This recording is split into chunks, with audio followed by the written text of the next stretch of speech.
views expressed on this program are those of the hosts, guests, and callers, and are not necessarily those of this station, its management, or other advertisers.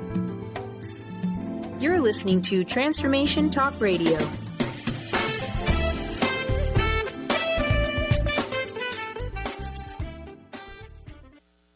When you feel like your life is crumbling around you, you could actually be on the verge of your next big thing. If you'd rather get into a car accident than go to work because you hate your job, you actually could be on the verge of finding your dream career. If you've had it with picking up the tab for your yet again unemployed boyfriend, you're actually on the verge of finding a fantastic relationship. Certified hypnotherapist and master life coach Laura Richer wants to show you how to use your breakdown for a breakthrough in creating a life you love. You're listening to Laura's hit new show, On the Verge Radio. Welcome to On the Verge Radio. We're broadcasting here on Transformation Talk Radio. As always, I am thrilled to introduce our host, Laura Richer. Good morning, everyone. Hi, Andy. Hello, and I am your co-host, Andy Lucas. And today we are continuing our series on dating and the struggles that many women face when out there on the dating scene. And men also face issues and struggles on the dating scene, yes. But you kind of specialize in helping women. So yes, I work with both men and women, but more women. So yes. That's what we're talking about today. Yeah. And this is an anonymous quote that I found, and it's been rephrased a million ways. But whatever you are willing to put up with is exactly what you will have. Absolutely. And so we definitely can see that in dating. Yeah. We really do teach ourselves how people should treat us. Yes. Yeah. And part of how we see ourselves and how we require other people to treat us has a lot to do with what our own personal boundaries are. Yeah. So recently, I have been taking an awesome class called Transform Your Boundaries. And today we are so thrilled to welcome back the ultimate boundaries badass, yes. Sarri Gilman. Hi, Sarri. Hi. Oh, what a wonderful introduction. You're a badass too. Thank you. I'm about you, Laura. Hi, Andy. Hi, Sarri. It's so good to have you back. We had you back in our November episode about just personal boundaries, especially with family issues, and it was right before Thanksgiving. Yeah. And we thought it would be so helpful to have you come back and talk about boundaries with dating issues. And Sarri is a psychotherapist. She's a speaker and an author that's located on Whidbey Island.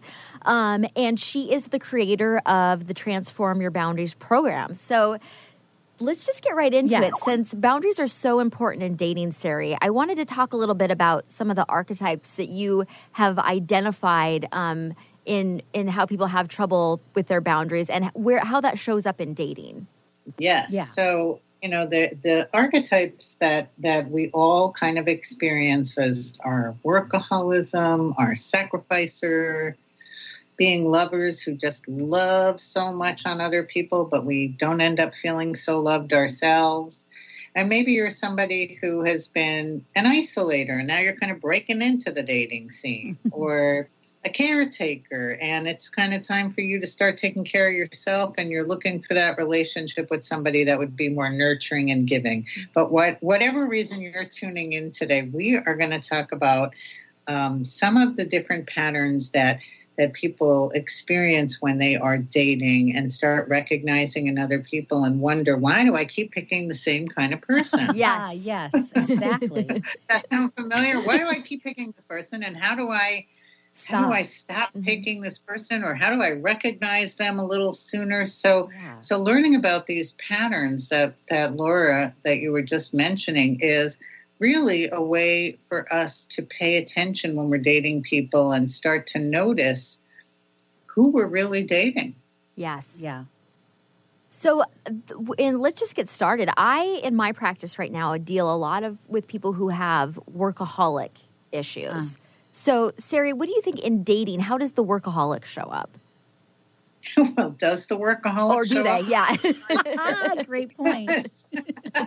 Because when you're a workaholic, it's really hard to make time for dating, right? Yeah. You feel like you only have like a little hour here or an hour there, and you're kind of doling out your time and breadcrumbs to other people. Yes. And when you're dating, other people get that message that you're not really available. Why do they get Sorry, go ahead. They get the message that, your time is really, really precious, but they're not necessarily at the top of the list. So the person who's dating you is, tends to be squeezing time in around what you have available. And if you have available, and you might find yourself to also be one of those chronic cancelers where you're always saying to people, oh, I can't make it today, but let's reschedule for tomorrow. And, after a while, you kind of lose that fish on your fishing line because they start feeling like, that's okay. Never mind. Why are people, I guess, choosing work over that? What is that based on?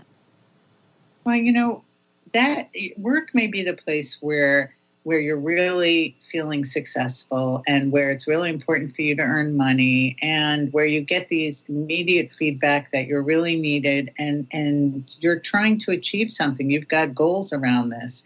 But when you're dating, the landscape is really different. It's not the kind of rewards that you get from work. It's not the kind of feedback that you get from work, but it's about building a relationship with somebody. And that really takes time.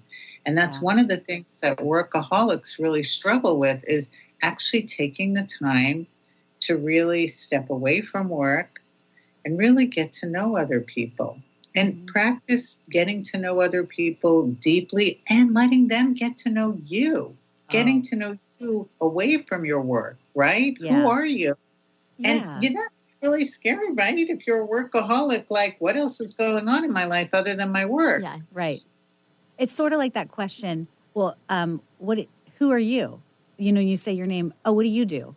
Like, I do a lot of things, but well, here's what I do for a living, instead of that's just not my whole life. Right. But I think I used to be that person quite a bit. Tell me about that. How were you, though? How did you show up as the workaholic in your relationships or in dating? I would say that I worked at a large online retailer based here in Seattle for about 8 years. And it was all consuming. And so it was the top priority because that's what comes from management there. So it was really, that had to be the priority. And so I think that had a really negative effect on my relationships with friends who didn't work there. And then with the person I was dating and living with, it was very difficult because I would just stop everything in the middle, or then when I finally could relax, I was so exhausted I would fall asleep. So not really fun. Oh, that's a fun day to go on. I'm actually too tired to go have any fun. Can we just keep it simple and just go up the street and back? Yeah. And then people are like, oh gosh, it's kind of boring to date you, right? And after a while, it's like, where's the FUN, the fun, the creativity, the let's go play, the investment. So I guess when I heard you say that, the question that came up for me that I want your listeners to really ask themselves is, are you dating your job? That was good. That is a really good question. I absolutely was dating my job. And it was a toxic relationship, let me tell you. Right? Everything goes into it. You're really dating your job. And you know what? When you start going out and meeting other people, they notice that you're dating your job. Mm-hmm. They don't maybe say it that way, but they notice it. Yeah. And that's something for all of us to really take away from that and really pay attention to, is that being with people is not the same as your job. And you really want to bring that energy, that curiosity, and that, willingness to do something fun with other people to dating. Yeah. And Sarri, what do you think about the other side of that? Somebody who's dating a workaholic and they're kind of hanging out waiting for that to change, or what kind of advice would you give them?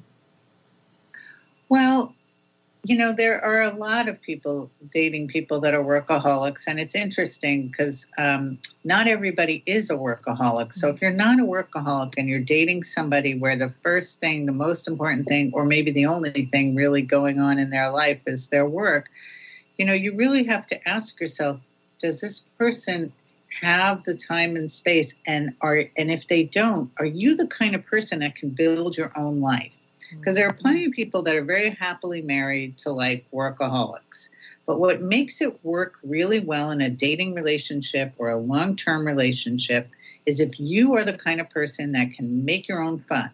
Like, you don't need this person all the time with you. and you have lots of things that you're engaged in that interest you, and you don't need to always bring them along. Right.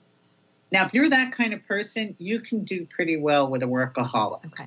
But if you're the kind of person that is feeling lonely and wants them to come with you to everything and feels like they're never making enough time, then that kind of a personality is not really for you. Yeah. Right. So you have to know yourself and what works for you. Yes. And be honest with yourself. And be honest. I'm my own party favor. Thank you. That's right, Benny. I don't need very many people. Workaholic would work for you. There you go. Yeah. Right. So let's That's right. Oh, go ahead. That's right. And if you're your own party favor, as long as you're one of those people that has 50 million hobbies and lots of interests and other friends, you're not even going to be noticing it. Yeah. Right? Woo! Yeah. High five for me. Might even work better for that person who has a lot of Exactly. other things going on. Yeah. So Now you got it. I want to move on now. I think it's really important that we touch on these two because I think that this shows up when I'm working with women in my practice quite a bit, is the lover and the sacrificer. Oh, boy. So let's start with the lover. Sarri, what can you tell us about the lover? Okay, so the lover person, if you're a lover, this is exactly how you're feeling on the inside. You're one of those people that feels like you love and give in your relationships, and you never feel like you get anything in return.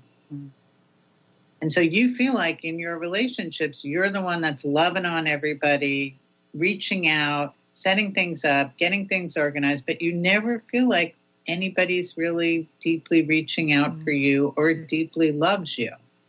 Now, this may or may not be true. I mean, other people may actually love you, but they don't ever get a chance to kind of initiate or make the first phone call or send you the message or make up the plans because you're always 10 steps ahead of everybody. Okay. Oh, Kind of, right? So the lover's kind of needy? The lover ends up feeling needy. Okay. Doesn't start out that way dating, but after a while they start feeling really needy because they feel like they have an empty hole inside and like they're never getting loved in return. And when you hear somebody saying you just don't love me enough, and you start thinking in your head, well, they're just insecure. Not insecure. They've got like a really big love hole around. Aww. Like they don't feel loved. So that is pretty big. Yeah. And you may or may not be able to fill that hole for somebody. But if you feel like nobody ever loves you in return, to me, this is really an important thing to start doing therapy, maybe before you get into your next relationship, so that you start filling yourself up a little bit more and you start figuring out how to feel loved with you so that when you're with other people, you're not feeling so empty inside. So and what you're is... not feeling What is the core of that? I'm sure it's different for every client, but what is the core of that for some clients who are the lover archetype? What is that what's the basis of that pattern? Well, it's that place where you feel empty inside from maybe some experiences that you've had earlier in life, but there's this emptiness inside that you're trying to fill with other people. And you're thinking, well, if I just got loved, if I just got married, if I just had kids, that's like an emptiness that you're trying to fill. If only I was married, then I would be happy. It's like, really? Because I meet a lot of people that are married and they're not happy. It's not the end all be all. Equation necessarily. So, it's like looking at other people as being your magic wand. Like they are going to fill you and make you feel better on the inside about you. Oh. And actually, nobody can do that. So when you're one of those people that feels like you're always chasing after love, you're always looking for love, and you're never getting love returned, and you're the giver, and you give and give and give, and you never get anything back, you need to learn to start giving to yourself. Yes. Yeah. So that you start filling up a bit more. I have clients that will have those conversations quite a bit, and they'll say, well, how do I love myself? What does that even mean? I think there's a lot of confusion about that. What kind of advice do you give to someone who says that? Well, first of all, I love that you notice that, because that's it. When you hear somebody say, what does it mean? I don't even know what that means to love myself. that is the definition of the lover. That is that emptiness, is I don't know how to love me. And that is why dating and relationships are going to be so hard on you. You must start with you. You must begin learning what just nurturance is, what feels good to you.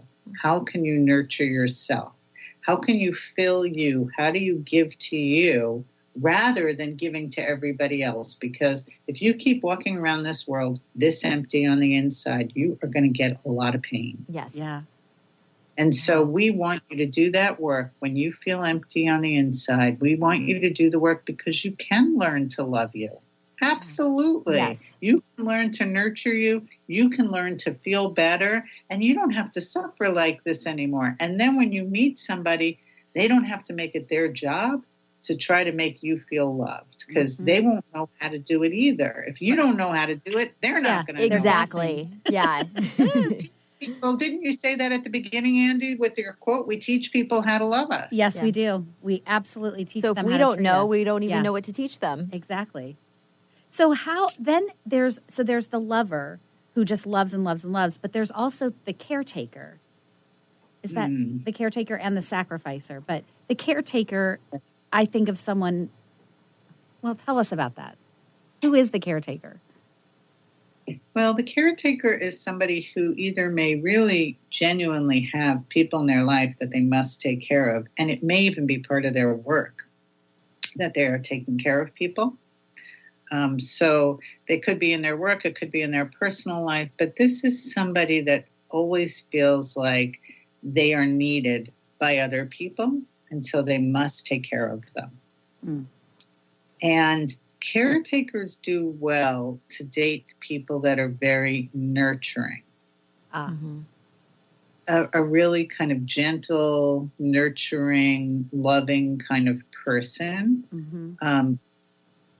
Because caretakers will try to take care of everybody around them. And in a relationship, sometimes they end up feeling not cared for themselves. They end up getting their needs not met because they think it's their job in relationship to just take care of you now. You're dating me, then I'll take care of you. Yeah. And not every person needs to be taken care of. You can wait until there are times in life when all of us are going to get a turn at needing to be cared for by somebody else, genuinely really needing that. But sometimes caretakers end up kind of taking care of people that are doing things that they should be able to do for themselves. Yes. And even though... What's the picture in your head when I said that? Doing things you can do for yourself.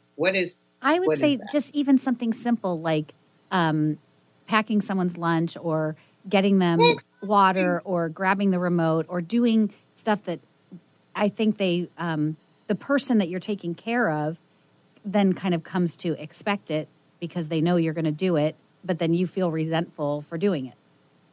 Exactly. Yeah. And then you keep doing stuff like you're doing their laundry, you're paying all the bills, they don't have a job. Yeah. And they're like getting a job. They're working on getting a Giving job. flashbacks. But it's 2.5 years. I'm having some PTSD right now, Sarri. Not getting a job yet. It's 2.5 years. And it's like, well, how about creating your own job? How about dog walking? How about just helping out in the yard here at home? Yeah. You find yourself, that's right, the resentment is what you start feeling in your relationships. And you feel exhausted because you're just doing all the work. Yeah. And I find several caretakers, and I have found that while a nurturer would be such a better fit for them, they are attracted to people that need to be taken care of because that's the role that they know how to show up. And while they resent it later, they still find themselves attracted to those people. Yeah. That's because that is the one skill they know how to do. It's like playing the violin. They know how to play the violin, so that is what they play. And teaching them to be in relationship and dating, to go slowly and to let the person take care of themselves, minimum, and then take care of them even a little. So what I mean by that is you're going out on a date and you're checking ahead that this person is actually going to pick up the check. Let them pick up the check. Yeah. Especially caretaker. Go ahead. Let them. And if you're if you're out on a date and the very first thing the person tells you is, hey, we're going Dutch, rethink if you're a caretaker. Yes. Just start thinking right there, because you're already starting out with somebody saying, I'm definitely not taking care of you. Yes. And if that's the message, moment one, I want you to rethink. And maybe you say, well, it's a first date. Let's do a second date and see what happens. And on the second date, their car broke down. You're doing all the driving, blah, blah, blah. Mm-hmm. They give you signals. Pay attention to these early signs of somebody saying, I am not going to take care of you. They do it in very small ways, and then they do it in very large ways. Yeah. And those first couple of dates, that's as good as it's ever going to get. Right. Like they're supposedly on their best behavior. Yeah. So if they're showing you that first day, it's that they're going to stick you with the check. Yeah. Yeah. That you know what? I love that you're saying this, because nobody believes me when I say that. We were single for a long time, each of us about 5 years, and it is absolutely, from experience, I can tell you that this is a fact. Yes. Yeah, but they tell you what everything. happens is people get into this idea when they're dating of how it's going to be later. Like, I'm going to fix all this. We could have the best relationship if only blah, blah, blah. Yeah. And they think they get more invested in the idea of the relationship than the actual relationship. So I like to say to people, don't tell me about how it's going to be or how it could be if only they would change. I want to hear how reality is. Like, how is it really? Because if you're looking at reality from the very first date, on the very first sentence, at the very first thing, get your ears on and listen to what somebody is saying to you. And that starts to tell you, okay, I'm with somebody that is telling me every single way that they don't want any responsibility. They don't take care of me. They have no interest in taking care of anyone else. Then I don't need to continue on, because I'm just going to end up taking care of them. Because I'm a caretaker. Right. Own that about yourself. Mm-hmm. Know that. And if you don't know which of these patterns that Laura is describing, the book will help you sort that out. The book, Transform Your Boundaries, will help with that. Because you've got to know what pattern you are when you're dating, and you've got to be able to recognize it in somebody else. Yes. Yes. And ladies, take the word potential out of your vocabulary when you're dating. Do not ever look at anyone's potential. Please. Because it's probably part of, you're probably imagining whatever this potential is. Yes. And I encounter that a lot. And sometimes really serious issues, like somebody will have a serious substance abuse problem. They're like, well, if they quit drinking, they'll be a good fit. Well, yeah, but you don't know if they're going to quit drinking. They may have no intention of quitting drinking. And you might not like them when they quit drinking. Yeah, that's another possibility. Ugh. And that's one of the patterns, is the number.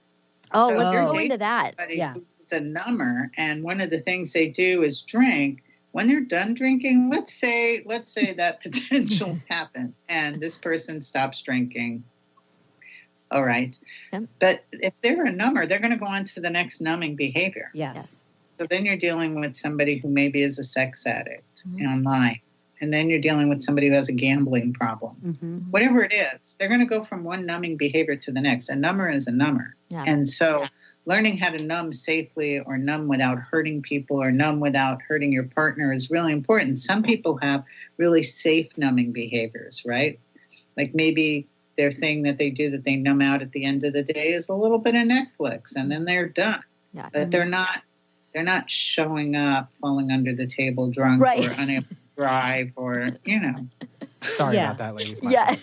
Sorry about that. Benny, you taking notes over there? Yeah. I have copious notes. I had a friend who was married. Her husband was just a raging alcoholic, which she didn't notice. Everyone else did. But, they got married. And then finally he went to rehab. He comes back, and now he smokes pot all day, every day. Yeah. And I said to her, he's just transferred his addiction. She's like, but he's so much better. It's so much better than he was when he was drinking. Oh. Okay. Well, have fun with that.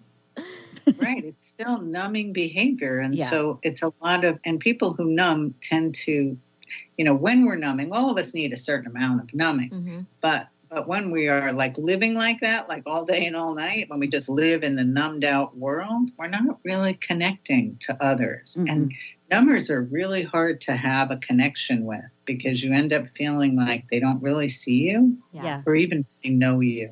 Yeah. Because they don't know you.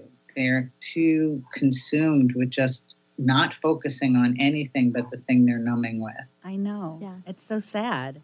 So, Sarri, how can our listeners reach you if they're interested in learning more about you and your Transform Your Boundaries program and the book? How can they reach you? I think the best thing to do is to contact Laura if you're looking for some sessions on this, because my private practice is full. And I am becoming a certified boundaries badass. Well, it's actually not called that, but. Oh, yeah. Laura is well trained in this work. So I would recommend, if listeners are like looking for a therapist or a counselor to really work with deeply and getting to know this and untangle this for yourselves, please contact Laura. She actually is certified in Transform Your Boundaries, and she will know how to with you. Yep. And if you're interested in just kind of digging in on the book and getting to know that, the book is available everywhere, and you can just pop on and get the book Transform Your Boundaries, and there's journal questions, and you can get started there. Nice. That is fantastic. So we are going to take a quick break. Sarri, thank you so much for joining us again. Yes, this thank is you fantastic. so much. I can't wait to have you on when we talk about boundaries about our careers, because we need some help on that. Okay, well, I hope this was helpful to your listeners. Have a great day. Thank you so much. Thanks, Sarri. For those of you who can identify a lot with some of these sentiments, stay tuned, because in our next half hour, Laura is going to be offering expert advice about how you can shed those limiting beliefs and start enjoying the dating scene and really find the love you truly want and deserve. So stay tuned for more on the Verge Radio here on Transformation Talk Radio. Birds flying high, you know how I feel. Sun in the sky, you know how I feel. Breeze drifting on by, you know how I feel. It's a new dawn. The preceding audio was via a Skype call. Tune in to The Jen Royster Show, intuitive guidance to inspire your life, each Thursday at 8 a.m. Pacific and 11 a.m. Eastern on TransformationTalkRadio.com. This amazing show is an inspirational hour that will take you on an epic metaphysical journey to discover the spiritual approach to life's greatest challenges. Dr. Jen is an internationally known intuitive counselor, spiritual teacher, and energy healer. Call in for intuitive readings and visit JenRoyster.com for more information. Tune in to the hit show Raging Skillet Radio, Mouthing Off with Chef Rossi. Chef Rossi mouths off about different subjects in pursuit of breaking down walls and opening up your minds. She and Dr. Pat banter back and forth, taking from the headlines of the day on subjects that reach beyond what goes on in the world into your hearts. And go to theragingskillet.com to find out more and let Chef Rossi know what's on your mind. Stay juicy. Tune in to Your Juicy Love with me, Una Drake, co-hosting monthly with Dr. Pat, and every second Monday at 12 p.m. on Transformation Talk Radio. My show, Your Juicy Love, helps you find the dynamic, life-affirming love you've always wanted. Transform your relationships and bring peace, joy, and juicy, juicy love to planet Earth. For more information, visit unadrake.com.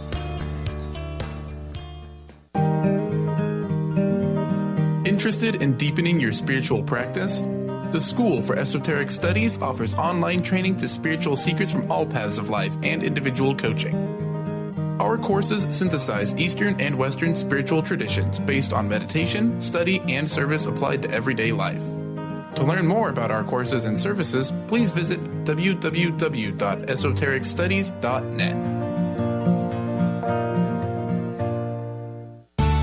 Have you ever heard of the 90-10 rule? It goes like this. 90% of the time, no one is thinking of you. 90% of the time, everyone's thinking about themselves. And if you think of it like that, it takes the weight off, because now you're not being judged. I'm Megan Edge. I'd love for you to join me on Playing on the Edge Radio, Radical Change with Ease, with my co-host Dr. Pat on Transformation Radio FM. And I'm feeling good.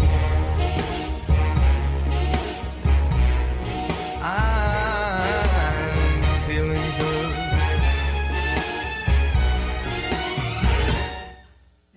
Welcome back. If you're just tuning in, you're listening to On the Verge Radio. I'm your host, Laura Richer, and I'm also the owner of Seattle Healing Hypnotherapy, Reiki, and Life Coaching. And I am here with my wonderful co-host, Andy Lucas. Hello. Hey, Andy. And she is the owner of Hummingbird Marketing Services. Yes, a flutter of creative solutions. And today we have a flutter of creative solutions about dating and how to have good boundaries in dating. Yes. And they are so important. And if you missed the first half of the show, check it out on thevergeradio.com, where you can listen to boundaries expert Sarri Gilman talk about why it is so important to have good, healthy boundaries when you're dating and know what your boundaries are. Yes, and know which one of these archetypes you fit into and identify them in others so you know who not to be dating. Yes. And who to date. Yes. So we want to talk some more about that. But Laura, before we get into kind of the advice you have for women who find themselves as these archetypes, and they're maybe less than badasses, and we want to help them become boundary badasses. Could you remind everyone of how to get in touch with you? So you can just give us a call at Seattle Healing Hypnotherapy. If you would like to work together, you can schedule a free consultation at 206-765-8265. And you can also contact us online at seattlehealinghypnosis.com.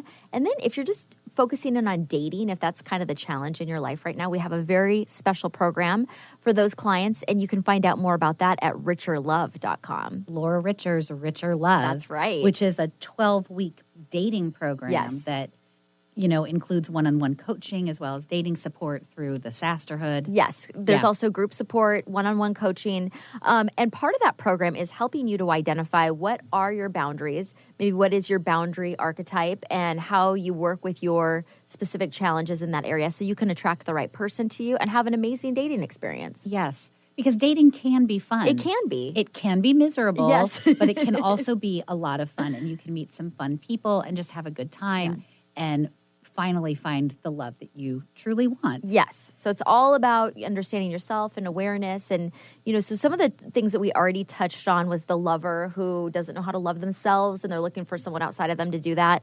Never works out well. Yeah. The number maybe overuses substances or TV or just anything to disconnect. And that's a harder person to connect with. Or if you are the number, it's hard to make connections when you're numbing out all the time. Yeah. 'Cause you don't really even know yourself. Yes. And you certainly don't know the people around you. Yes. Yeah. The workaholic that, you know, we've got some really great industry here in Seattle, some hard-working people, and sometimes it makes it hard to have a balance, to have a personal life. So, and we talked about the caretaker. Yes, the caretaker. Yes. I know a lot of people who are caretakers. You know, and a lot of times I liked what Sarri said is that sometimes you do that for your job. And I have a client that's coming to mind right now that I worked with in the past who was a nurse. And so she just knew how to take care of people. And she naturally was drawn towards people who needed to be taken care of because she felt needed in that role and she could find out where she fit in with that person. But the problem is you feel depleted because you're already at your job taking care of everybody. Maybe you're taking care of kids. And now in your romantic relationship, you're taking care of someone, you're exhausted. Yeah. You deserve to have somebody take care of you a little bit. Exactly. But I think it is hard for that person to be taken care of too. So my mom was a nurse. She's retired now, but she was a pediatric nurse. So she was taking care of kids, you know, all day at work and then came home and she had 2 kids. And was a single mom. And I just think when I did try to help, I think it was very difficult for her to accept help. And it's always been hard for her because she knows that role so much. Yeah. Exactly what Sarri was saying, that's the role that they are good at. Right. And so they kind of stick to it. And I think caretakers are also really self-sufficient people, so they don't need anyone to help them. Right. So they don't even feel like they should ask for some nurturing or some care because they don't need it. But we all need it. Yes. Everybody needs to be taken care of. Yes. Yes. So tell me about some of these other ones, because we didn't get to talk to Sarri about all of them, but there is also the sacrificer. And I think of the sacrificer as kind of being like a caretaker. But a little different. But it's just a little bit different, and they might have caretaking qualities as well. But the typical story of the sacrificer would be the person who puts their spouse through medical school and doesn't go to school themselves and maybe works a job that is totally unsatisfying to them and then sacrifices their own dreams to support this other person. Oh. And then we know what happens in that story a lot of the times. Oh, yes. I was a babysitter for that couple. And what happened? He left her. Yeah. As soon as he got really successful in his ophthalmology practice, he then cheated on her with one of his assistants, and the marriage was over. And she had sacrificed everything for him to be able to go to school and, do his residency and everything. And it was really sad. Yeah. But, those were the choices that person made. And when you're a sacrificer, you believe that it's your job to give up what you want for another person. Yes. I think that often there's something underneath that. Maybe you're afraid to go after your own dreams, or there's some other reasons why you're doing that. But that doesn't lead to having good boundaries when you're willing to totally self-sacrifice. And also you see a lot of moms do that for their kids. Yes. And of course there's an amount of sacrifice that goes into probably any relationship, but it shouldn't be all sacrificing. Right.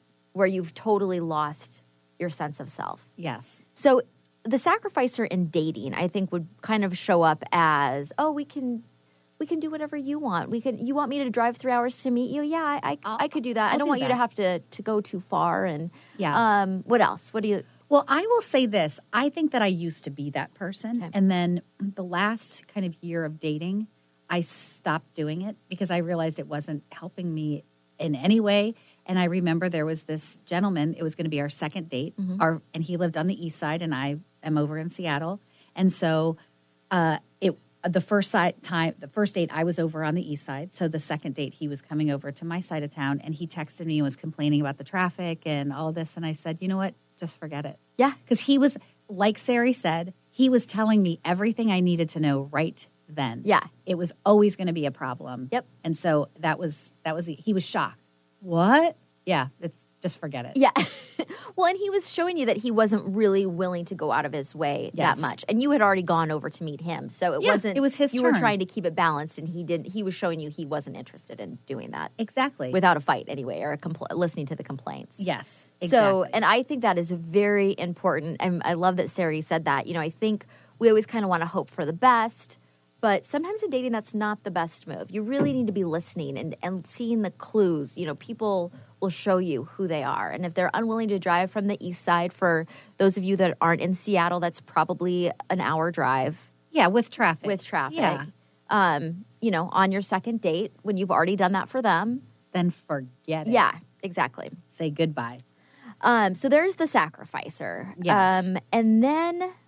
who else do we want to talk about? Well, I will say this. Greg, I can't, last name, Barrett, and he wrote that book. He's just not that into you. Yes. He has said, why should you feel honored for getting scraps of his time? Yes. And why would anyone, that's table scraps. Right. Why do we continue to accept that? And why do we, Laura? Well, I think if you're a sacrificer, you really believe that it's your job to accept less, that you're here to sacrifice for other people. And so you're more than willing to take scraps because you're the one who's supposed to sacrifice.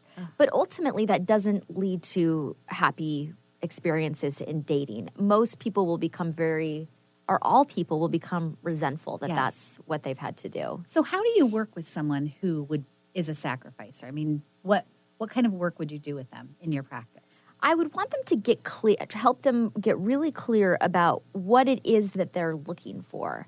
And then notice how often they're settling for less than what that is. Yeah. And so then they can kind of, because I think sometimes a sacrificer is operating unconsciously. They've been trained to be a nice person, or maybe in their family, that's the role that they took on. And so they're just kind of doing that by default. They're not going out into the world saying, I'm going to sacrifice all my dreams for someone else. But that's just kind of a pattern that they've gotten into. And so I think by getting some clarity about what is it really that you're looking for? Is it okay for you to go out with a guy who calls and complains about the traffic before the date? Is that going to work for you? No. And sometimes they can say, gosh, you know what? That really doesn't work for me. I didn't even think about it. I thought I had to listen to that, but it's not for me. So I think just helping them get clear about what they want. The second piece is getting a little deeper into why are you doing this sacrificing behavior? Yes. I think a lot of times people who get into that are afraid to focus on their own goals and dreams because of a fear of failure or a lot of different things. But so there's all kinds of different layers to it, but that is how we would start. I can say that in working with you, I've never I've never been very good at having boundaries. And I'm getting better. I'm getting closer to being a badass. Yes, you are. But we did some hypnotherapy, and a lot of it came down to I have this underlying guilt. And it's a fear of disappointing somebody and then feeling guilty about disappointing them. And I have to say, just knowing that and understanding myself is so helpful. Just having the awareness so I can pay attention to it it's really, really helpful. And I hadn't realized that. I always knew there was some guilt, but doing the hypnotherapy, it all went back to that. So that you could identify it. Yes. And now it's like I can understand it. I can see it when I'm doing it and just try to work with it instead of not even knowing. I have so much more clarity, which is so helpful. Because you were kind of operating from a default where you just thought, well, I just have to do what other people want me to do. Yes. Which wasn't really true. No. And it doesn't make it easy. It's difficult to have boundaries and it's difficult to disappoint people. Yep. But when you are more aware of why you're doing it and when you're doing it, sometimes people didn't even know that that's what they're doing. And so, because like I said, it's unconscious, then you are more empowered to make changes. Yeah. And when you've been doing it your whole life, like I'm turning 45 tomorrow, so I think I started. Happy early birthday! Yes, yes, Benny, thank you. Yeah, it's also one of my best friend's birthday, David Letterman. Yes, you guys are close. I know that. Very close. Yeah. Super tight. Yeah, absolutely. I knew it. Yeah. So one of the what I was saying is I had been doing that for like 40 years. Yeah. And so it's really hard to make those kinds of changes, but even just being aware is so helpful. Yeah. So another one of these archetypes is the isolator. Yes. And what can you tell us about the isolator? So dating is hard for the isolator because they are uncomfortable. They have so many boundaries. They're not connecting with other people out of fear. So that is going to be somebody who just kind of walls themselves in. They really do crave connection with other people, but they're either too afraid of it or don't know how to go about doing it. And that's going to show up with people. Maybe, they're probably a lot of times numbers too. They're doing something to kind of disconnect. But I noticed that with the isolator, when they tell me that they don't want to do online dating, that they just want to meet somebody organically, which is fine. And that's great. And that happens all the time. But they're already putting up a wall, like one of the major avenues of how you could go about meeting people. They're saying, nope, this isn't going to work for me. Yes. And it's not that you have to do online dating. There's all kinds of different ways to date. But I just find that, they start to throw up a lot of roadblocks. Right away. Or I don't want to use a matchmaker because, I don't want to spend that much money. There's just a lot of reasons. They're keeping themselves safe because they're fearful. And the problem with that is they're blocking connection with other people. So they feel very lonely. Oh. Yeah. How would you work with somebody with that?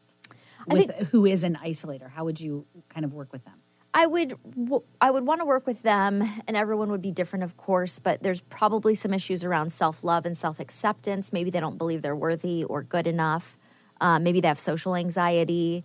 So there can be some things like that we would want to look at and see what it is that makes them fearful of connecting with other people. Yeah.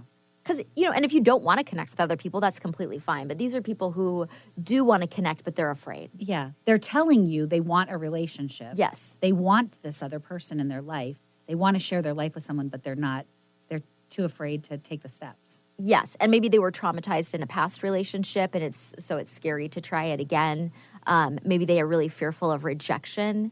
And that would probably be something we could work on, too, is kind of reframing rejection and not seeing it as this, like, scary, take you down and kill you kind of an experience. Well, yeah.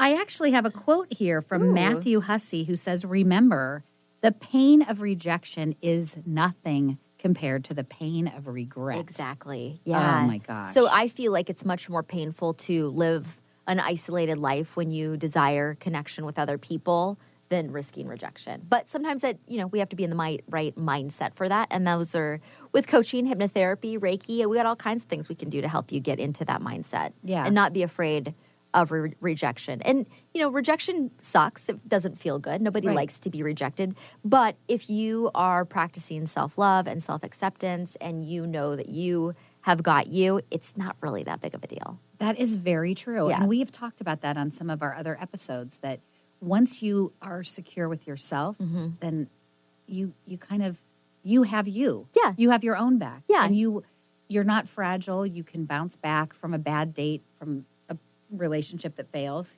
It won't be fun if you're really into somebody and they tell you that they're not interested. It doesn't feel good. You're not going to like it, but it's not going to kill you. And you don't want to, just to avoid that experience, not have the experience of connecting with another person. Right. Yeah. What is that saying? It's better to have loved and lost than never loved at all. That's I love it. I will say, in talking about these kind of archetypes, and I think, all of us can probably identify a little bit with some of them. But a lot of it is coming back to the self-love and not knowing how to love ourselves. And we had asked Sarah her opinion on it, but I'm interested to know what your opinion is. Like, when someone says, I don't know how to love myself, what kind of exercises do you have them go through, or how do you help somebody? Well, I think when somebody is saying, I don't even know what that means, I don't even know how to love myself, they are there's some kind of discontent within them, and they don't know how to resolve that themselves. And so they're thinking that something outside of them, another person's approval or whatever it is that they're looking for, getting married, having kids, is going to resolve that. And it never does. As Sarri said, Right. That's something that you have to resolve within yourself. So that's what we would start to look at, is what is the discontent that you're experiencing. Maybe you don't believe that you're lovable. Maybe you reject the way that you look or your life experience. So I think just getting to a place with someone where they really can accept themselves for who they are and appreciate and love who that is. Yes. And sometimes that might even require that they change a couple things about themselves too. Right. Not fundamentally, but maybe they are locked in some really negative eating habits or substance abuse habits or toxic relationships that are making them feel really bad about themselves. And so kind of shifting out of some of that stuff that's making them feel bad, they will start feeling better about themselves, and it'll start to make sense to them why they might want to love themselves. Yes. Very nice. Yeah. I can imagine that when someone goes from kind of self-loathing and gets into self-loving, that it must be like somebody turned the lights on, or the sun finally came out, or something. Yes. Yeah. Yeah, and I think everybody's had the experience of having low points in their life where things aren't going the way that you want. Maybe you're really mad at yourself because of how things are, but that's always resolved from within. It doesn't, we want to grasp it like, well, if I just got a better job, or if I just had a relationship, or if I just could lose 20 pounds. And those things actually happen after you resolve whatever it is that's going on inside of you. Yes, very true. So one of I guess it's the last one of these archetypes, is the protector. So tell us about this person. So the protector I think of as someone who is very codependent. They might be kind of delusional about who they're dating. They might see all of their potential and not actually see who they are. They are going to be very protective of someone and put effort into them, even though there are a lot of issues that don't work for them.